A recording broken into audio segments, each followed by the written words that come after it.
Salut à tous, on se retrouve ce soir pour l'épisode 2354 de l'After Zap Image. On commence directement avec le message de la femme de Sergio Rico sur son compte Instagram pour ceux qui n'ont pas suivi. Donc le week-end dernier là, Sergio Rico avec sa famille ils étaient en balade familiale et en gros un cheval a percuté la tête de Sergio Rico, donc du coup traumatisme crânien, il est hospitalisé actuellement du côté de Séville. Elle a mis un message sur son compte Instagram: ne me laisse pas seul mon amour parce que je te jure que je ne peux pas et ne sais pas vivre sans toi, on t'attend ma vie, on t'aime tellement. Donc voilà le message poignant on peut dire de la femme de Sergio Rico. On envoie beaucoup de force au gardien du Paris Saint-Germain. Donc dès que j'ai des nouvelles concernant son état de santé, je vous dirai bien sûr tout ça plus tard. On va parler de l'OM, le calendrier qui attend l'OM pour le début de la saison prochaine et c'est du très lourd. Donc dès le 8 août prochain, troisième tour de la Ligue des Champions. 12 août, 4 jours après, première journée de la Ligue 1. 15 août, troisième tour, retour de la Ligue des Champions. 19 août, ce sera la deuxième journée de la Ligue 1. S'il y a qualification lors des troisième tours de la Ligue des Champions, donc du coup, ça sera les barrages pour l'OM. Donc du coup, 22 août, éventuel barrage aller de Ligue des Champions. Ensuite, il y aura encore un match de Ligue 1 entre-temps. Et ensuite, 29 août, barrage retour de la Ligue des Champions. Comme j'ai dit, vu que Marseille a terminé troisième, ils devront jouer 4 matchs, donc 2 matchs de tour préliminaire et 2 matchs de barrage. Enfin, pour atteindre les barrages, il faut déjà éliminer l'équipe lors des tours préliminaires. Donc voilà, ce mois d'août sera très important pour l'OM parce qu'il y aura déjà la saison de Ligue 1 bien entamée cette saison et aussi la place en Ligue des Champions qui va se jouer. Mais bon, voilà, c'est compliqué parce que les barrages toujours compliqués sur les 7 dernières équipes à avoir joué. Par exemple, ce scénario-là, les tours préliminaires et les barrages. Tous les clubs français se sont fait à chaque fois éliminer, donc en espérant que Marseille puisse atteindre les phases de poule de la Ligue des Champions saison prochaine. Toujours avec l'OM, Vitinha, recrue la plus chère de l'histoire de l'OM. Il a dit: je suis passé d'un stade de 30 000 places avec des affluences de 9-12 000 spectateurs, voire 15 000 personnes dans les plus grands matchs, à un stade de plus de 60 000 places, complet tout le temps et avec une ambiance incroyable sur la pelouse, avec le bruit des supporters. Je n'arrive pas à entendre les consignes du coach, parfois à cause du bruit. Je n'arrive pas à entendre les coups de sifflet de l'arbitre, donc je continue à jouer et lorsqu'il y a sifflet des tribunes, je crois que c'est l'arbitre, donc je m'arrête de jouer. Donc voilà, bien sûr, c'est pas du tout la même ambiance. Il joue à Braga avant, comme il dit, des fois les plus grands matchs, il y avait peut-être 15 000 personnes lors des grands matchs, peut-être Braga Sporting, Braga Benfica, mais maintenant il joue dans un stade du stade Vélodrome avec, on sait, l'ambiance magnifique qu'il y a du côté du Vélodrome. Dit qu'il n'entend rien, il n'entend même pas les consignes du coach, il n'entend même pas les coups de sifflet de l'arbitre, c'est même pas s'il y a faute de temps en temps. Donc voilà, c'est vrai que c'est pas du tout le même monde, Braga et l'équipe de l'OM, surtout niveau ambiance. On va parler toujours de l'OM, Chancel Mbamba, c'est quand même le deuxième meilleur buteur de l'OM cette saison. Énorme saison pour le défenseur marseillais, il a inscrit quand même 7 buts. Le premier c'est Alexis Sanchez qui a marqué le plus de buts, mais il est quand même défenseur et 7 buts inscrits par Chancel Mbamba qui a été buteur ce week-end contre l'équipe de Brest. Magnifique but de la tête sur un corner. Et on le félicite parce que c'est officiel, Chancel Mbamba remporte le prix Marc-Vivien Fouet qui récompense tout simplement le meilleur joueur africain évoluant en Ligue 1. Il y avait quand même du très beau monde. Il succède à Seko Fofana qui l'avait remporté la saison dernière. Donc félicitations à Mbamba, tellement mérité. On va parler de la Juventus Turin. La Juventus de nouveau en danger. Après leurs moins 10 points qu'ils ont pris au classement, ils pourraient encore perdre des points, c'est fou. Donc le club pourra avoir de nouveau un retrait de points. Aujourd'hui, en cas de perte de points, la qualification d'Europa League sera impossible. Donc déjà, on sait que la Ligue des Champions, c'est plus possible pour eux. C'est officiel, ils sont pas en Ligue des Champions. Mais s'ils perdent de nouveau des points, j'en sais rien, 4, 5. Donc en gros, l'Europa League, ce serait aussi fini. Parce qu'il ne reste plus que 3 points donnés par rapport au championnat. Donc s'ils perdent des points en plus, donc voilà, ça peut être une fin de saison catastrophique, bien sûr, par rapport à la Juventus et par rapport à toutes les magouilles, tout ça, des fraudes comptables, tout ça qu'ils ont fait dans le passé. Et du coup, ça revient devant de la scène. Et voilà, c'est pour ça qu'ils prennent pas mal de points de retrait. On va parler de l'agent d'Alphonso Davids, le défenseur gauche canadien. Il a dit: il semble y avoir trop d'instabilité et d'incertitude sur la direction du Bayern en ce moment. Peut-être que c'est mieux d'attendre 2024 et de voir comment les choses évoluent avec le club avant de passer un nouveau contrat. C'est vrai qu'actuellement le Bayern aimerait prolonger Alphonso Davids, mais son agent s'est mis d'accord avec Alphonso peut-être pour attendre une année de plus pour voir s'il va prolonger ou non. N'oubliez pas qu'il est en fin de contrat, c'est en 2025 et s'il n'a pas prolongé l'année prochaine, c'est-à-dire qu'il pourrait peut-être partir de l'équipe du Bayern. Donc c'est vrai que pas sûr qu'il soit encore un joueur du Bayern, que ça soit cette saison ou la saison prochaine. On va parler de Benjamin Pavard toujours du côté du Bayern et lui veut quitter le Bayern Munich. cet été. Il ne souhaite pas prolonger son contrat. Il a déjà informé le club de sa décision. Donc lui, concernant la fin de son contrat, c'est en juin 2024. Il lui reste un an de contrat.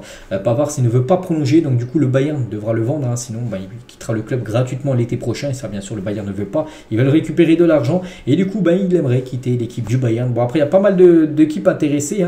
Il y a le Barça, vu que c'est un défenseur droit. J'ai vu aussi, il y a des clubs anglais intéressés par Benjamin Pavard. Donc voilà, il pourrait changer de club. Le latéral droit français. Toujours avec l'équipe du Bayern.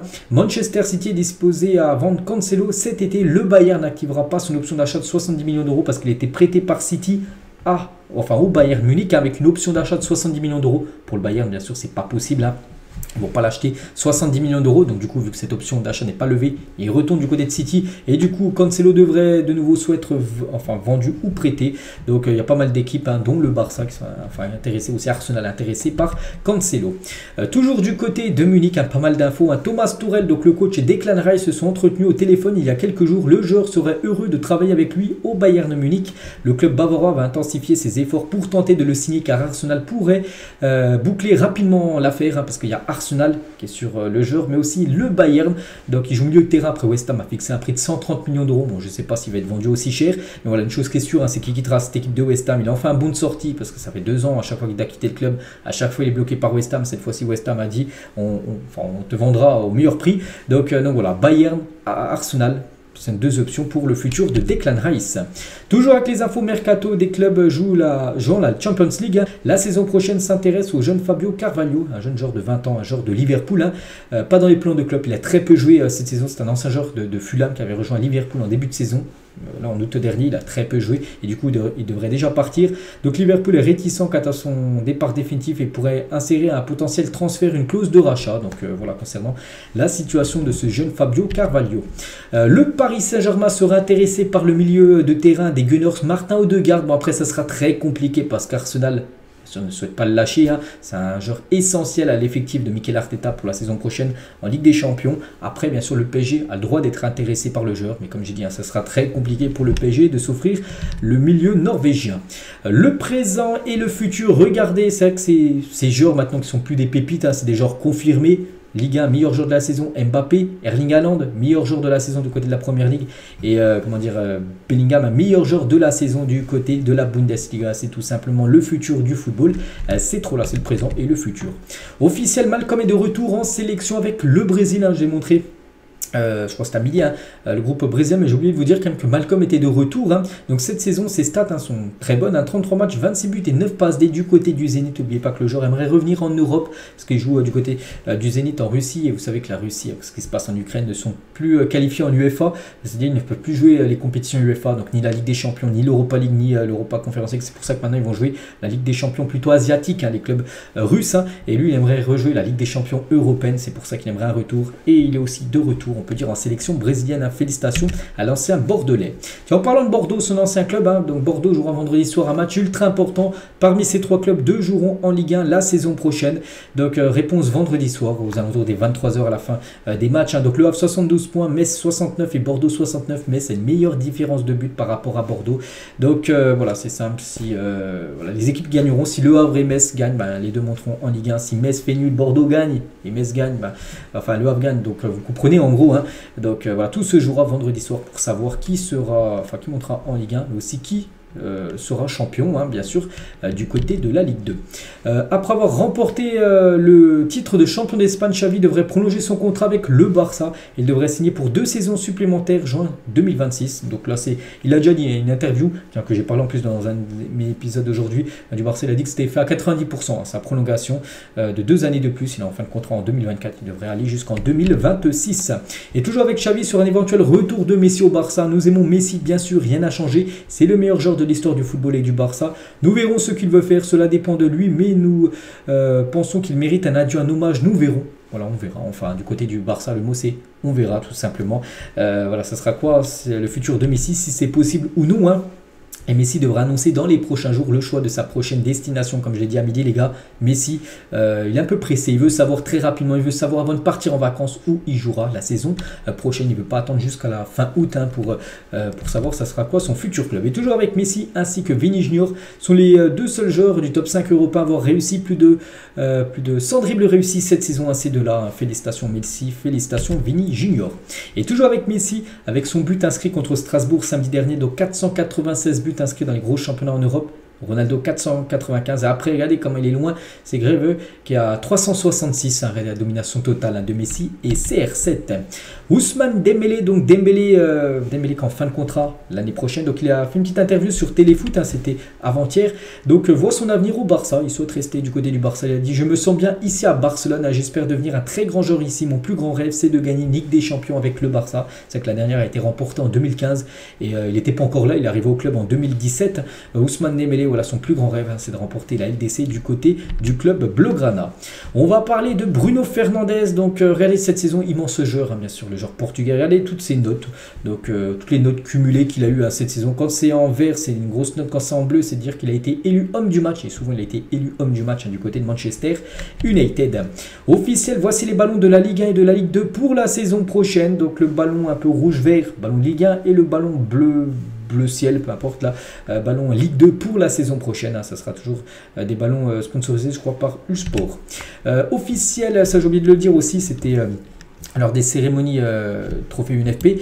Donc Munetsi remporte le trophée UNFP du joueur citoyen. Il y avait un trophée aussi du joueur citoyen. Pourquoi? Donc le joueur du Stade de Reims reverse 20% de son salaire à sa fondation pour mener à bien ses projets du côté du Zimbabwe.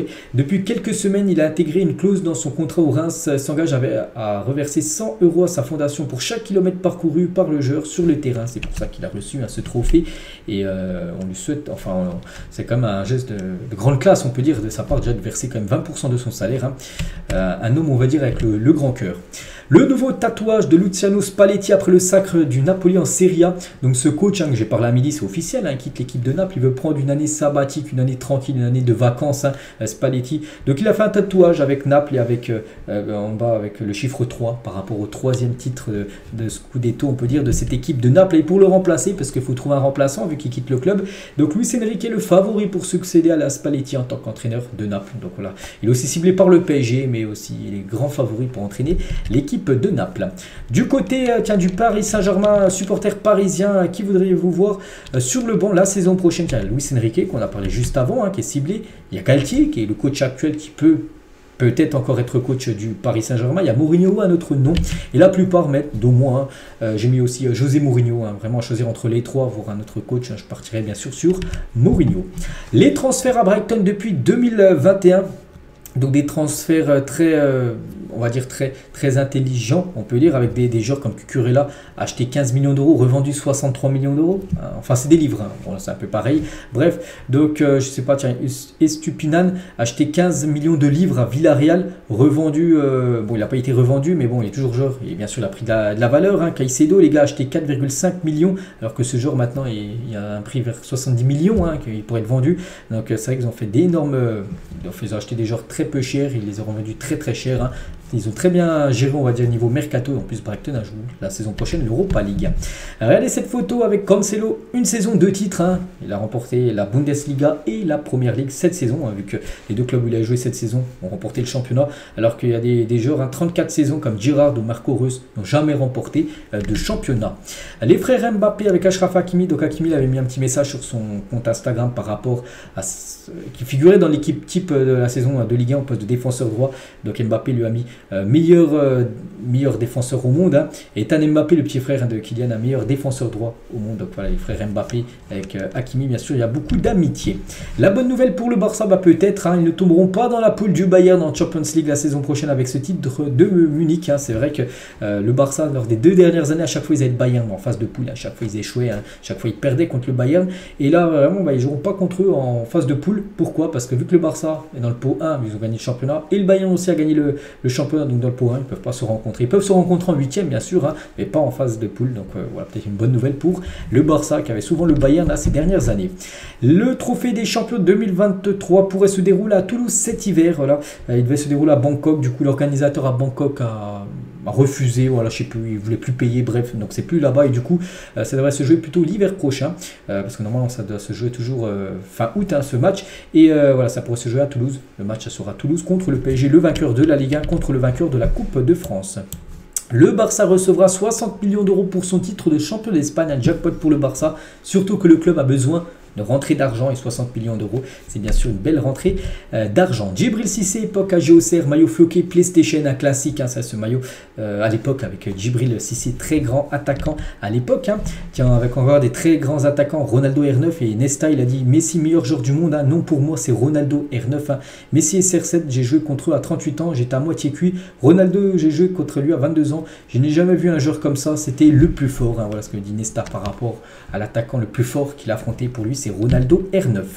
Regardez les différentes coupes de Neymar. C'est vrai que Neymar qui change souvent de coupe de cheveux, que ça soit la coupe à l'espagnol, que ça soit des dreads, que ça soit une fondue. Donc voilà, différentes coupes de cheveux de Neymar. Et on finit les gars avec cette photo de fin. Donc classé ces 4 joueurs à leur prime. Donc il y a Ozil, Kevin De Bruyne, Isco et Coutinho. Donc moi je vais vous donner mon point de vue. N'hésitez pas à mettre le vote en commentaire. Donc pour moi, le meilleur à son prime, c'est Kevin De Bruyne, et de loin. Deuxième, je partirai sur Ozil. Troisième, je partirai sur Isco. Et quatrième, je partirai sur Philippe Coutinho. Donc voilà les gars ce qu'il y avait à dire aujourd'hui. J'espère que ça vous a plu. On se retrouve demain pour le prochain After Zap Image. À demain.